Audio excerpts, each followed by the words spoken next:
যদি জবরের বাম পাশে খালি আলিফ আসে এটাকে বলা হয় এক আলিফ টান হবে। যদি পেশের বাম পাশে জজমালা ওয়াও হয় তাহলে এক আলিফ টান হবে, এবং জেরের বাম পাশে জজমালা ইয়া আসলেও এক আলিফ টান হবে।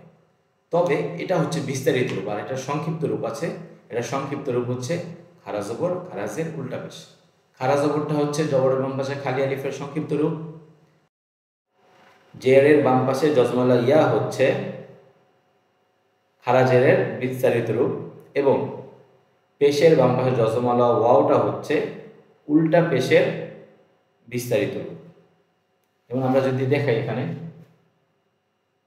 খারা জবরটা, এটা হচ্ছে জবরের বাম পাশে খালি আলিফ, জবরের বাম পাশে খালি আলিফ। খারাজেরটা জেরের বাম পাশে জজমালা ইয়া, আর উল্টা পেশটা পেশের বাম পাশে জজমালা ওয়াও। এটা হচ্ছে সংক্ষেপ রূপ, এটা হচ্ছে বিস্তারিত রূপ।